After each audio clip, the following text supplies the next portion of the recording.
Neck-throughs, guitars, they're like a guy that you won't have a beer with you.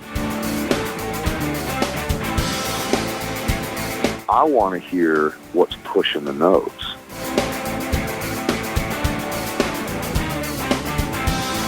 Freddie King and B.B. King, Albert King, and let's not forget Burger King. I don't want to blow my knuckle out. Stainless steel is the work of the devil. These go to 11.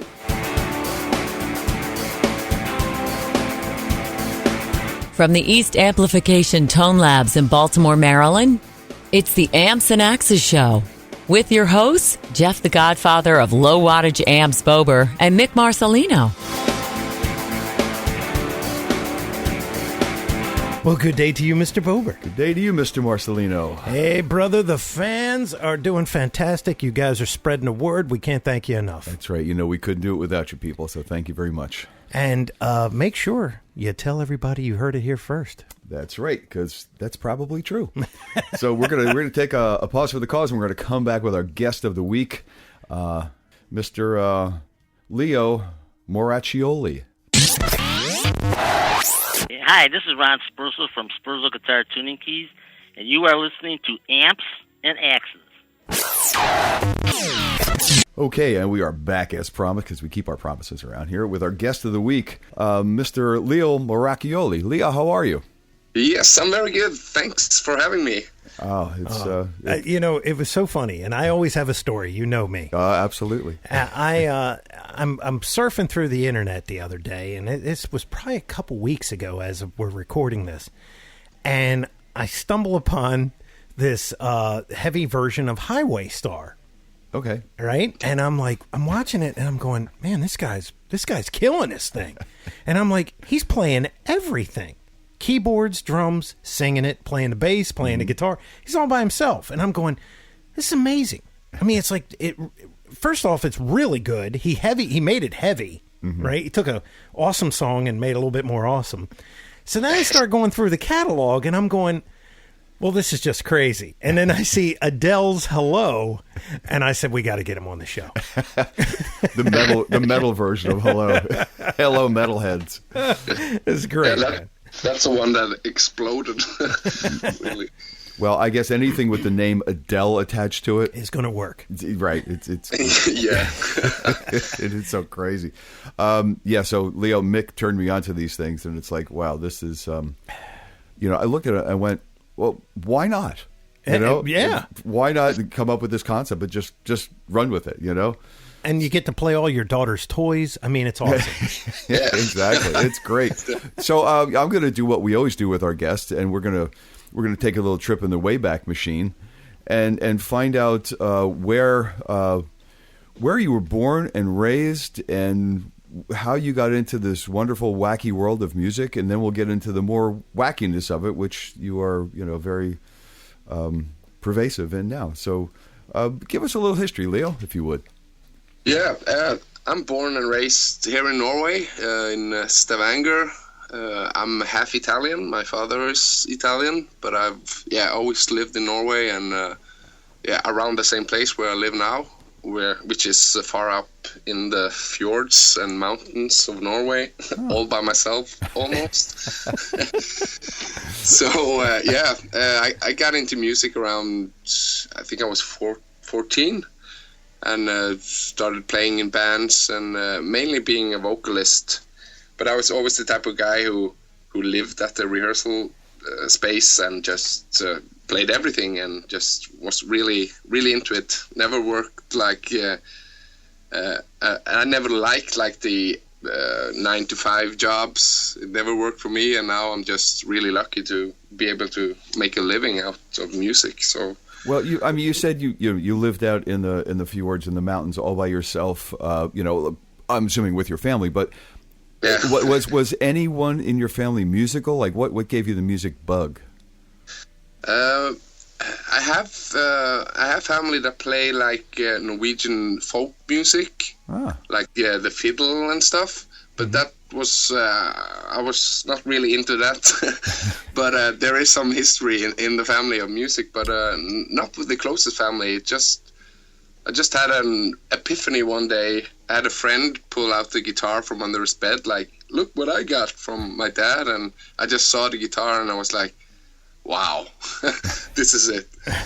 So were you listening to any style of music that really, you put that together with the guitar and when I can play this, or, how do you go from looking at a guitar to saying this is really cool without really having a previous desire to play it? That's so cool and different. It's different.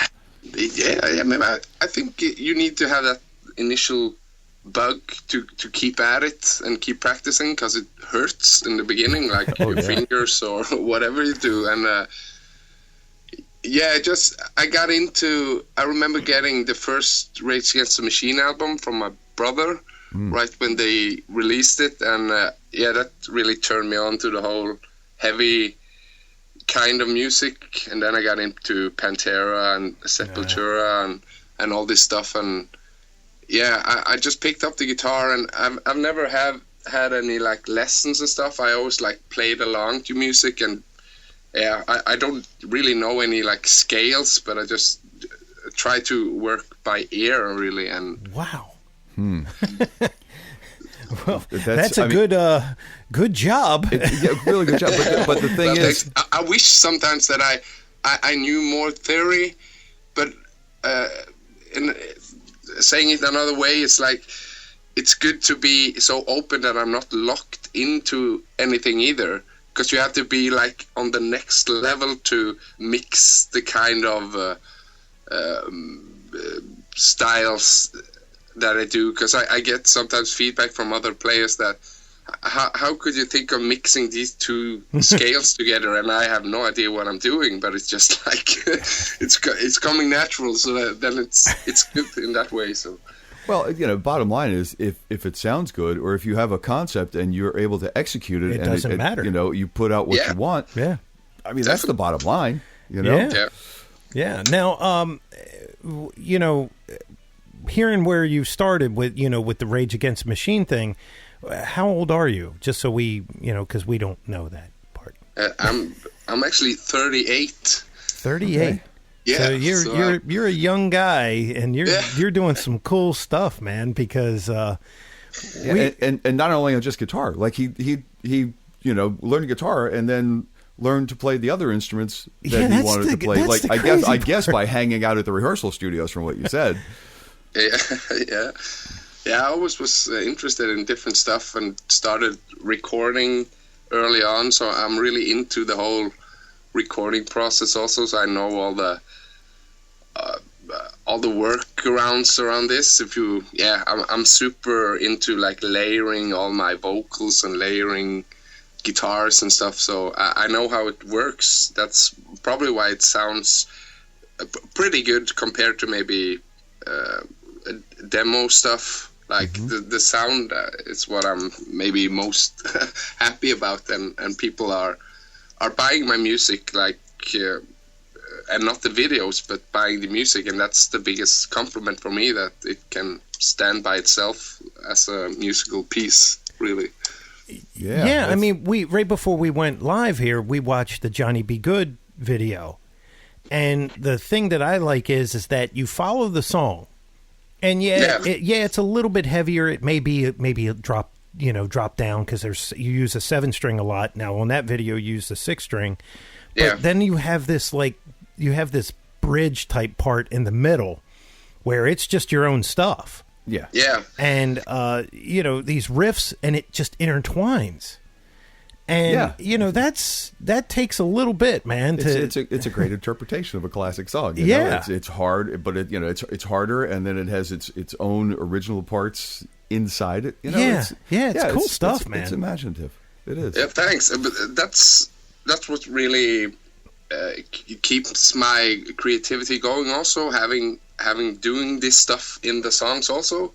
So I try, when I cover the songs, I don't want to make like, where often when you think of a metal cover of something, it's like and you can barely hear the original in there. So I want to stay really true to the original, but I want to sidestep it and then go back to it and just get my own thing in there, and that's what really keeps me going to do it, because I really like to do it, and I'm not doing it to be trying to be popular or something, because it's really a crazy and random thing that's happened. But I just like it, and I like being creative within the song. So yeah, that's pretty cool. Now I'm going to go back a second. You mentioned hanging out in the rehearsal studios. I imagine at some point in time you had to be playing with other people. At some point after you mastered the guitar, however long that took, you started playing with other people, I would assume. So how did that come about? And were you doing only covers, or were you writing originals and playing originals? Give us a little history about the music up to this point. Yeah, when I started to play, I started with a group of friends, and we had a band, and so I played in four or five bands. And one of the bands, we had a small record label, so we put out a couple of albums and did a little bit of touring, and it was always original music. I was always in all the bands. It was never like cover stuff, and I had a lot of friends playing like acoustic shows or mainly playing covers, mostly for money. But and they were jealous of me, like, oh, you're just playing original, and I was jealous of them, like, oh, you make money. Music. So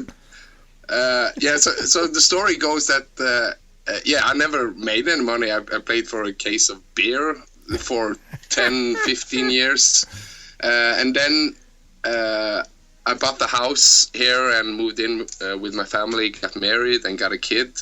And then I started a music studio right outside my house, and I just quit my day job and went all in with the studio and made a living having bands in here, like recording and producing them, and did some music video stuff, and also played acoustic shows in the area. And that's where the whole cover thing started, because I started making acoustic covers that I put on YouTube for promoting myself in my area, just to get jobs.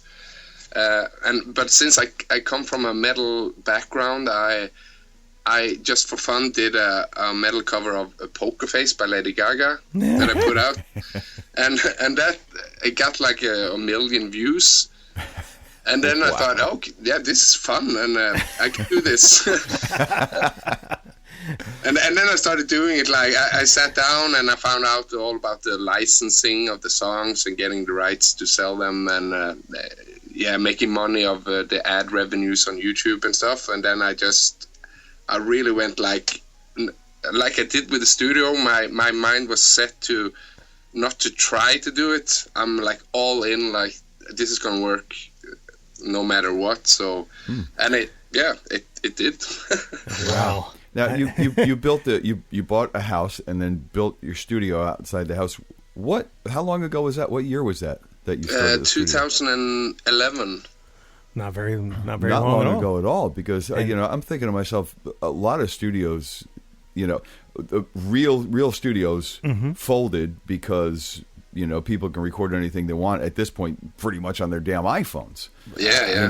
With so all the modeling. it made it really, really tough for people, for owners of studios or someone that has put a lot of money into a lot of gear and the room and everything to get people in, like to convince them this is better than what you can do. And for you to actually put together a studio that late, like not too long ago, and actually make a living, have it work. Yeah.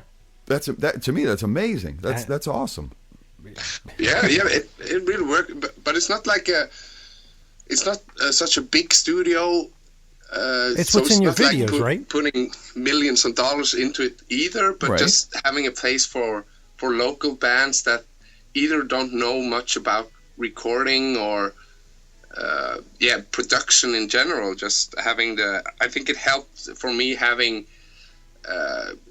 people may have known me in the area, like, okay, he knows what he's doing, so that helped. And I was not it was not expensive to come here either, so well,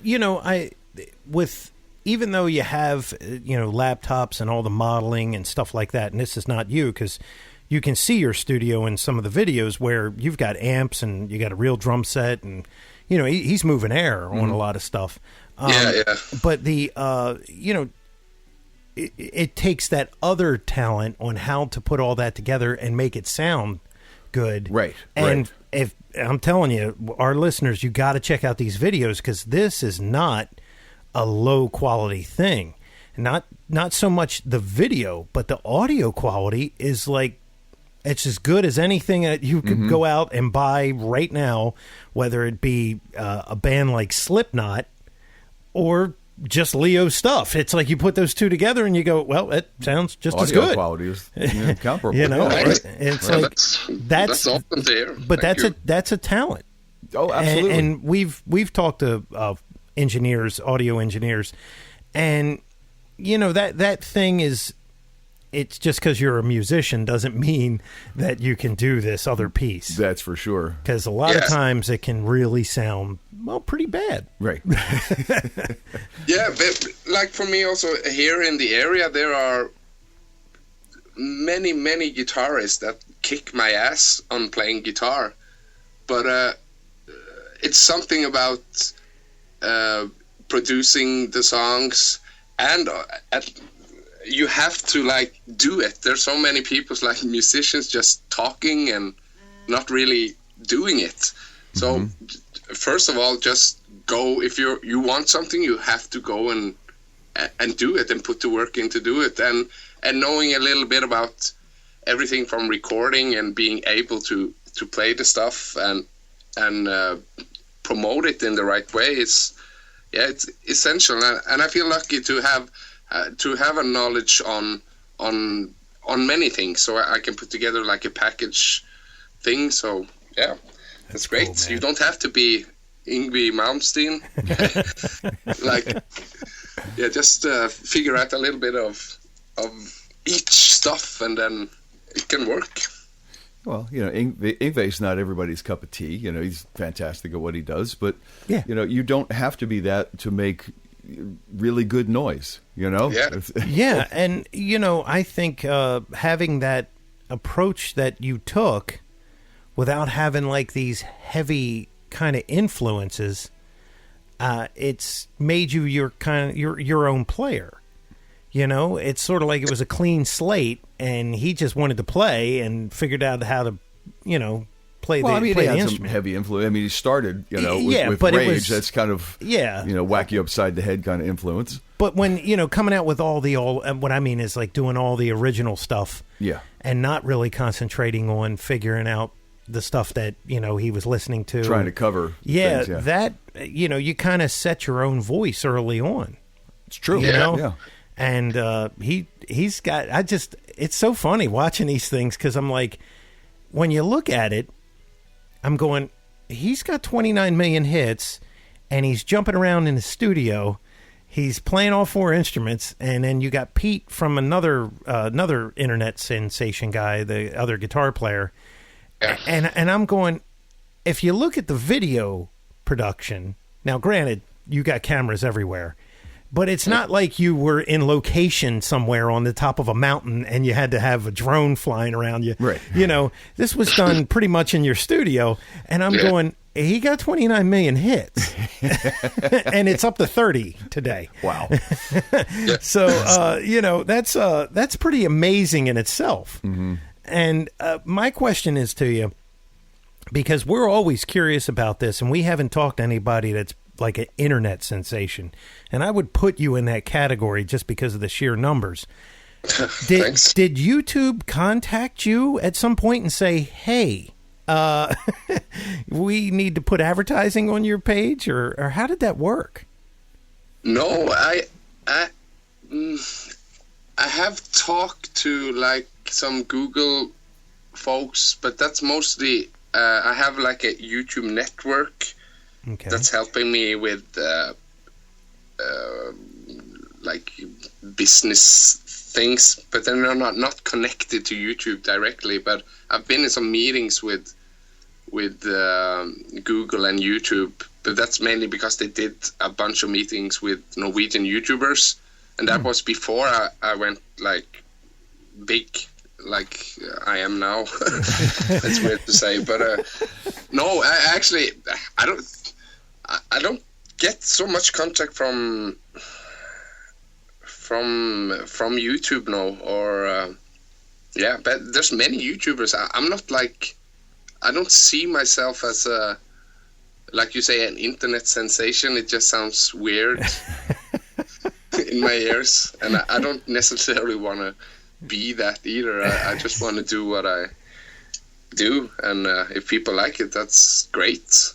Well, to have 1.4 million followers, Leo, that's a huge number. That's a good number. I mean, granted, you got a Gangnam Style thing, and that does insane kind of thing, but that was like a one-hit thing. All of your videos do very well, and they're done very well. That's the, I can watch those things one right after the other, and I don't get bored. I'm not like, oh God, not another. It's like the song that you pick. What was the one? What was the Huey Lewis song that you did? The Power of Love. He did The Power of Love. Your daughter's in that, right? Yeah. That's pretty. That's pretty damn funny. All the stuff he's using in there is mostly her toys, I think, right? If I'm not mistaken. Yeah, in the video, but not in the recording. Yeah, of course, yeah.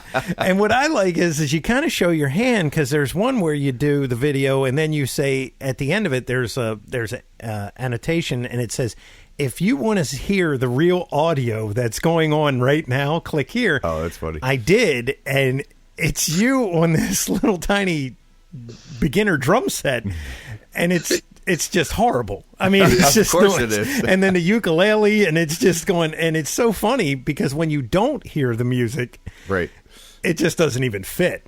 Yeah. That's the wonders of video editing and audio. For sure.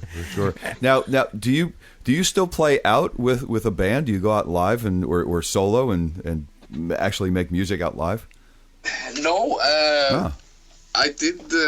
I just played acoustic around here, but I've stopped doing that at the moment also, and I've stopped having bands in the studio. So I'm only like doing this thing at the moment.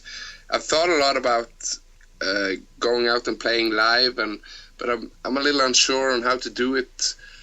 Putting together a band and all the logistic and time and rehearsals with that, and how to execute some of these songs, because they're so heavily layered and different tunings, different instruments.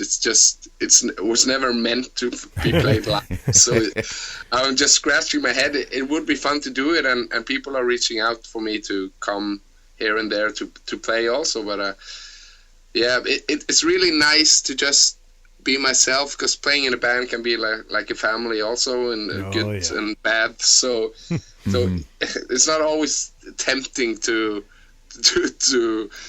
get a bunch of guys together and do all the logistic with traveling. And I don't have like the rock star dream of touring isn't there anymore with the family and stuff. It would be great to do like a couple of gigs here and there, but not like touring, sitting in a bus for several weeks. That's not me anymore. And that's understandable. It's tough. We've said many times before, life on the road is not a picnic. Everybody thinks it is, and it's the glamorous life. But it's a lot of sitting around waiting and boring time. Yeah. Now, what you got to do, though, is if you do put a band together, you got to somehow, through makeup, figure out how to make everybody look like you. so that way it mimics the video. Funny as hell. That would be funny as hell. We'll make everyone dress up like a rabbit and me. What was the Leo? When was the last time you actually played out with some friends? I guess it's been a while now, huh? Yeah, like seriously with the band, it's probably been a year or two ago. Okay, well, that's not too Yeah. long ago. No. What was your? Were you doing originals or covers? And what was your rig like? Like, what was your, what did your rig consist of? And kind of what did you eventually gravitate to that was like your favorite rig to be playing in a live situation? But I always sang. Oh. I played just a little bit of guitar in one of the bands, but yeah, I was always a vocalist. Yeah, there's so many guitar players that if you're singing, it's like you get to sing. Yeah, well, we've said that if you throw a rock hard enough, you hit 10 guitar players before it hits the ground. Mm-hmm. Yeah, you may hit a bass player every now and then, but that's they're few and far. You don't between. see those guys. Now, were you doing originals or covers when you were out? Last time, yeah, we had a Pantera tribute bands we played with. Cool. Wow. So that was pretty cool. I was and I like to sing also live because I'm really what do you call it, outrageous, like in the videos. So I like to be free, not having gear on me. Like I can go more crazy. I feel more free. Now, my old band, my singer Johnny Thompson, when we finished, he actually sings in a Pantera tribute band. Oh, really? Yeah, he does Phil Anselmo like to a T. Cool. Nice. What's the name of that band? They're from a state above us, which is Pennsylvania, and they're called Pantera. Oh, Penn. Penn Terra to make it from Pennsylvania. That's funny. Okay, cool. That's funny. Nice. I have to check that out. Yeah, they do all the standard covers of Pantera. It's a Pantera tribute band. So take us through this process. Now, are you putting out a video? Because I'm subscribed and I see the pop up. Are you putting one out a week? Yeah, I put out every Friday for over 2 years. So wow. Take us through it. I mean, you've got to record the material audio wise. Yeah. And then you've got to record this video, which you're taking tons of shots. Mm-hmm. Yeah. And I also put out like 1 to 2 other types of videos a week also. Do you sleep? Yeah. It actually goes, it's work, but it's, I probably don't work longer than a regular, like, what is it, 37 and a half hours a week or... Yeah. Yeah. I don't think so, but I never like look at the clock either when I'm working. That's the great thing with working with what you love to do. So, but I don't feel like I don't have to get up early. Like, so that's good. I can work all night. Like now it's like 12:30 at night, so it doesn't matter because I can sleep how long I want to tomorrow. But yeah, if you ask my wife, she will probably say I work all the time, but I don't feel like I'm doing that. Well, it's not work if you're having fun, right? Yeah, that's what they say. Yeah. So you just think of a song that you want to do, right? Yeah. And I try to write down, and I get so many comments, like suggestions, and when I see something that feels right to me, and I just I have a list, like I'm going. Sometimes I have to like search, and that's the worst thing. That's I spend hours like, I have to find the song, and that sucks. Because it has to be. I never do songs or pick songs because I want it to go viral, or I want people to. I want people to like it, but I want to be inspired, and I want to feel right about it. So. You probably have to, I mean, I'm sure you get tons of suggestions, but something's got to hit you. When you see something, you probably come up with the notion of what you're going to do with it. Yeah, you know. I listen for the riff, like in something. Mm-hmm. That's the. If I hear a guitar riff in there, then it should work. Yeah, I mean, you look at something like Michael Jackson's "Beat It" or something. It's such a recognizable riff, and I mean, the riff is the song. Yeah. And that's you run off of that, I guess. But it's so cool that you can that you have the imagination to take it somewhere else. I'm sure we've all had the occasion where we started playing a song and it just started to play a heavy version of it. But being able to rattle off a couple of chords in a heavy version of something and actually, having the whole concept to have to put the whole concept together, that's fun, but that's a lot of work, man. It is. It is. I'm really. I like to work like detailed working also, like small things and adjustments and listening to it and filling out the holes that makes it sound like a demo or something. Mm-hmm. I think that's one of the clues. Like you said, you think it sounds good, like audio-wise, and much of that is in the details, not necessarily the EQ of the song or that I'm so fantastic at mixing it, but it's just the detailed work that I put into it. Like it, in my head, it doesn't have any, what do you call it, like flaws, like okay, this part sounds a little bit off or demo-ish, and then you just, I don't care. I care about the whole thing, and I'm working on. I can record it, and I can sit and work on the details for a couple of days just to get the small little things right. And yeah, many people wouldn't like to work the way I do, like put so much into it like that. But yeah, I like it and it works. So yeah, I'm just happy. Yeah, well, a lot of the goodness in many things and any kind of things it's in the details, and if you take the time and you really are diligent about, okay, I have the time to take, and I'm going to take the time to make sure this little detail is right and this one is right. But then what pops into my head is like, where, because we've all done this too, where does it get to the point where something becomes like overproduced and you've just produced the soul out of it, kind of thing, because we've all done that too. Which is odd, though. Watching his videos, you don't get that feeling. Right.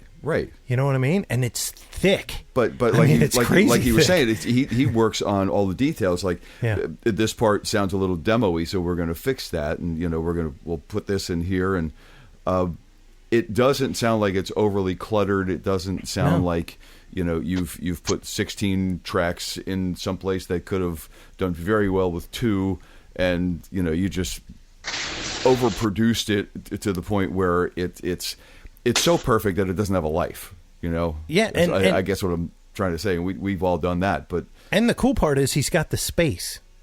You know what I mean? And that's what happens. When it starts getting overproduced, you kind of lose that spatial feeling. Yes, because like it's too all much crap in there. Yeah, like it's all hitting you straight in the forehead. Right. His still has all that kind of air around it, and that is.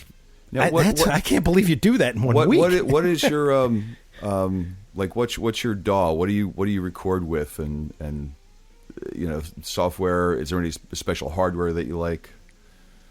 Yeah. I record with the Reaper, it's called. Oh, Reaper. Okay. Yeah. I used to use Cubase a few years ago, but I just got into Reaper and it works. But for me, it's like all these programs do the same. It's like it's what you do with it. Yeah. It's so I've been really happy about that. I also have like the Kemper profiler. Okay. In my studio, which I use a lot because it's easy to not always you have to mic up all the cabinets and stuff, so I can just profile my amps into the Kemper and it sounds like 98% the same. So you've done some of your own profiles? Yeah. I have many.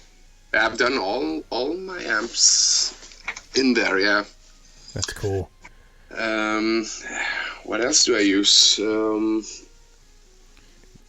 You're big on the Ibanez guitars, right?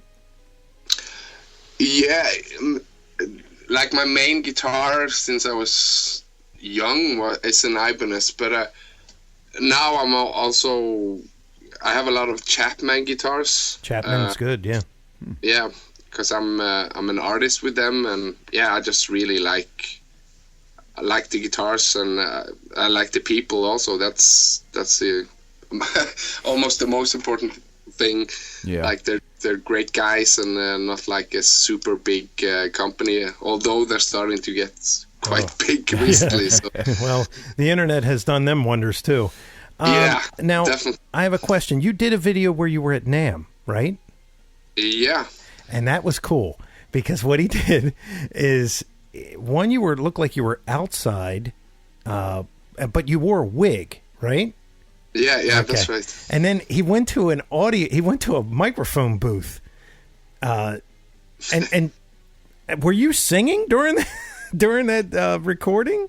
No, I was just lip syncing, which is almost worse. It is the people. There's some people that are not aware of what's going on. Yeah, that's probably the most embarrassing video I've done. It's so cool. And also there was I know the guys at Aston Microphones who have that stand. Mm-hmm. And right as I was beginning to shoot, they were like, Stevie Wonder is coming over in 5 minutes. And I was like, I had that in the back of my head, the whole shoot, like, now Stevie Wonder is coming up here, and yeah, he wouldn't see me then. But yeah, it was just it was embarrassing. Also, the drum take, I was in a drum booth. He was in a tube. It was like it sounded so stupid because people thought I was like, okay, here's a guy gonna do a drum solo, and they were like putting on earphones who was hooked up to the drum set, and they were like, what's this? It was just because there's 99% of the people there are good musicians, so it's. Yeah. Well, yeah. But they're musicians. They're musicians. Yeah, but you also have to know that there's probably nothing too strange that they could see there either. No. No. Yeah, been there all. many times, and it's like at this point, there's nothing shocking anymore. Yeah, there's exactly. just nothing shocking. Now I have a request, and I've got one for you because this guy that I used to play music with years ago asked me to do this, and I'm not that good. So he said, "Can you make a heavy metal version of Last Train to Clarksville?" And I went, "The Monkees, awesome. That is probably a pretty cool song to do something to it." I have to. I've probably heard it, but I don't take it on the title. I can't remember. It's a Monkees. You know the band The Monkees, right? Yeah, I know the Monkees. Yeah, so it's one of their songs. It was actually a hit back in the day. I doubt it was written by them, and I should know who. Probably not, but who wrote the song? If you ever did that, that would be the greatest thing ever. Because I what did you say? Last Train to Clarksville. Yep. Clarksville. Okay. Yes. Last Train to Clarksville. That's pretty funny. Yeah, it's actually man. a great song. Yeah. It's a great song. And I thought about it, and I was like, wonder how you could do that one. Because it's got, a little jingly guitar at the beginning, and it's not, you would, I know he could do it. Oh, you could just, he would. That would whole be, jangle thing could just roar. Oh, he would be right in the pocket. It would be awesome. That would be hilarious. Well, your all the covers that you do now, the people are buying your current music, so that's available. We'll tell people how that's available. Yeah. But is any of your original stuff available or still available? I don't think so, actually. No, it's started to be many years ago. And maybe I had a band called Lowdown. I think maybe we're on Spotify or maybe iTunes also. Okay. I don't. It was. I think it was right before all the internet Spotify thing went off. So, yeah, I haven't really checked. Oh, it might be time to re-release the stuff. Yeah, man. know? You might be able to fire that burner back up. That's right. But I will put all of the links, and there are many links on this episode, and it will live in perpetuity. That's right. When it goes into the archive, and I'm telling you, it's worth the watch. You're going to hear some cool stuff. Leo has a great sense of humor, and he does these. I mean, you're a wild man. I would love to be on stage with him. I'm serious, man. You look like it would be like, you have to protect your pedal board and stuff from the wild front man. Yeah, and like just you gotta duck and weave sometimes. But I love a challenge.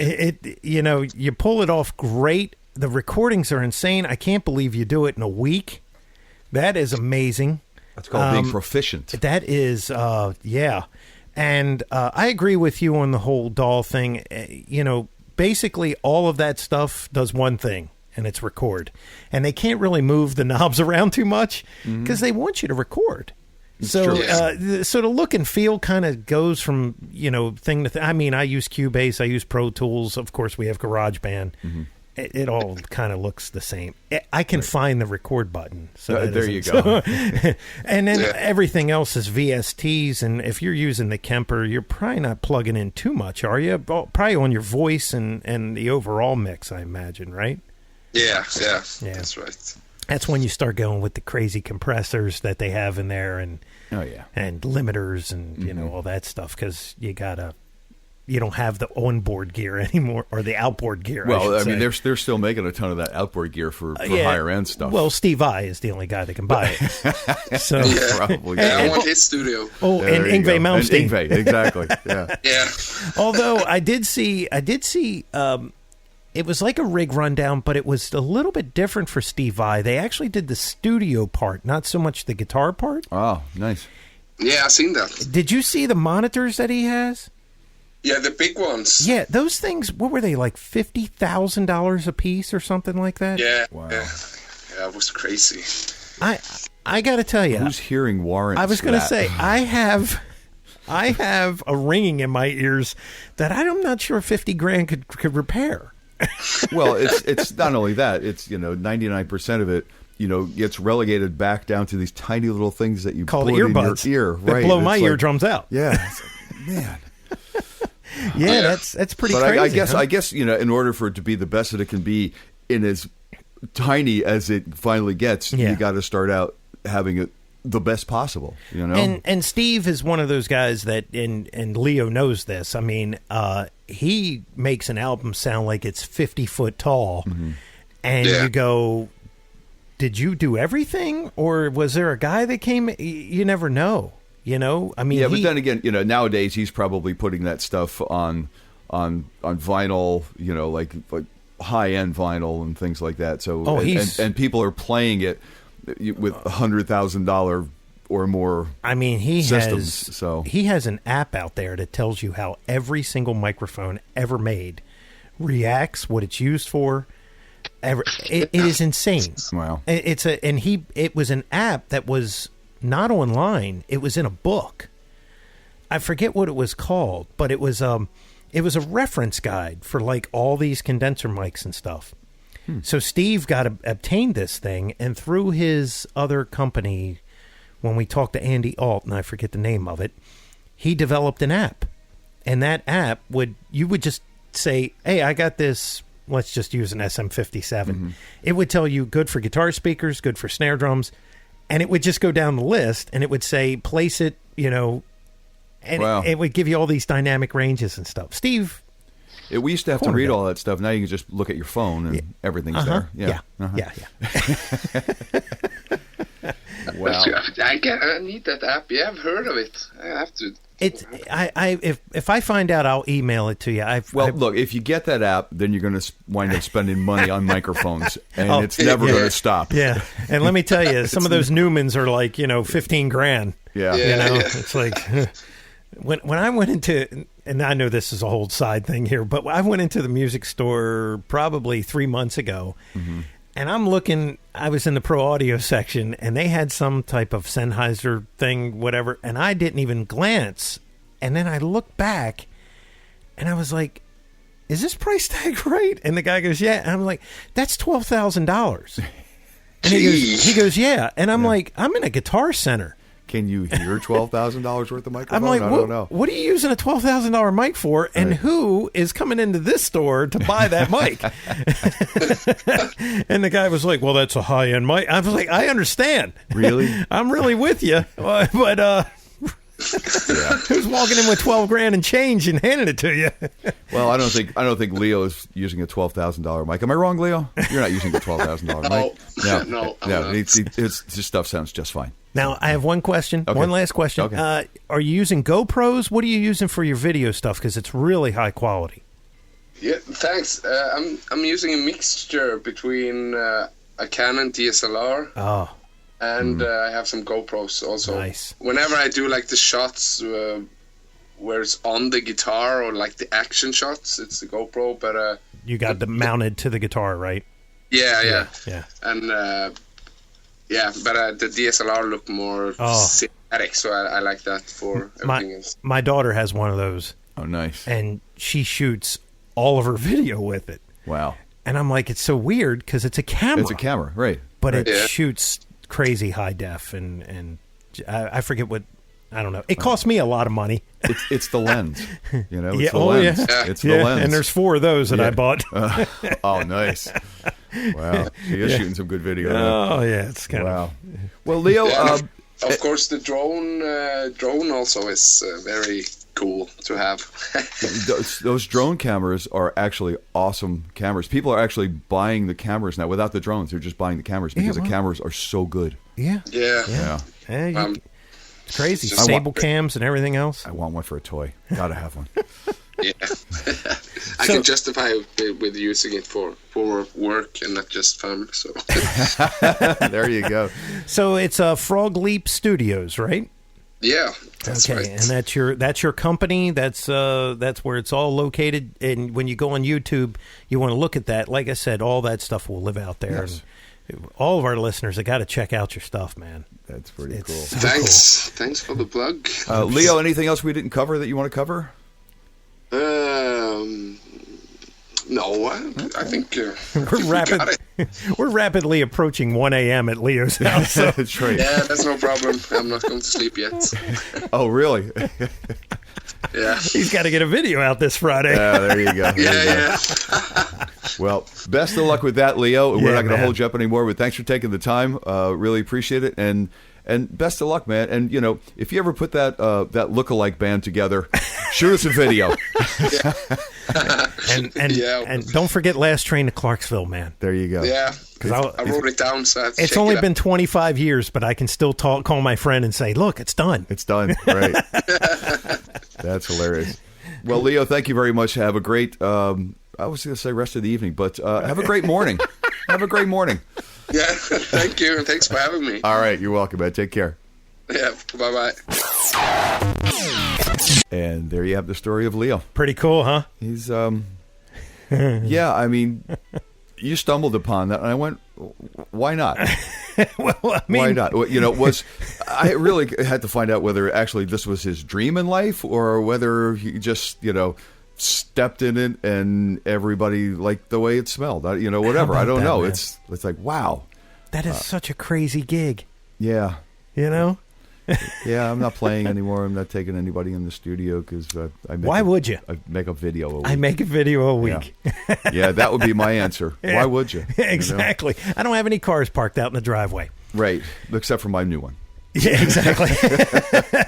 Hey, I wanted to tell you, we've changed the format. You know this. It's part of our new thing now. We like to get right into the guests, but when we have stuff that we want to announce or things that we've seen, we're going to put it here on the end. And I wanted to make sure that everybody visit the website because I did a lot of changes to it. And the front page is flowing really well now. You can find every single episode. The way the episodes are archived is awesome. Yeah, with the dates and the number, and it descends. So you always have the top guy right there on the top left, and then when you go, and it's right underneath the episode stuff. So when you get in, you're going to see the 2 latest episodes of Amps and Axes and This Week in Music. This Week in Music, that's right. And then you're gonna see the archive underneath there, and there's 2 little links. One for East Amps, so you guys go out and check that out. And then our good buddy, new site coming soon. There you go. And our good buddy up north, Mr. Jason Sadidas. That's right, and he has all those videos. I took the Quick Lick archive down, and I just want everybody to go to his webpage. And if you go to his links there, it's all up there. I think one of the links is going to take you to his YouTube page. I can't remember. Probably. And the other one's going to take you to his site. So definitely pay him the You don't have to visit. remember because it's developing work all the time. All the time. Yeah. And, definitely you can comment, and we read everything. We don't always able to get back to you. Yeah. We do have these day jobs that are... but unlike Leo, we can't always get right back, but we will. And, we really do appreciate it. Remember, it's ampsandaxescast.com. That's right. That's where I always go. Yeah, and if you're out there and you got any shopping to do, we do have our Amazon banner still. Right. And you click through that bad boy, and you get to get your own pretty drone. soon you're going to need beach blankets and sunblock and and maybe a couple GoPros for your studio to make the next 29 million views. You want a drone for the summer? There exactly. you go. Spy on your neighbors. Take beach shots. Hey, whatever. Why not, right? Get good cameras on them now. And we do appreciate everything, man. Yes, we do. Yes, we do. I mean, Thank you very, guys very have. We're really working hard, and we're going to come up with some new ideas and stuff. So keep spreading it, and it'll get better. That's right. So until next time, my friend. That's right, because we're going to spread it some more. That's right. I'm Mick Marcelino. Whoa. I guess I'm still Jeff Bober. And we're always saying onward.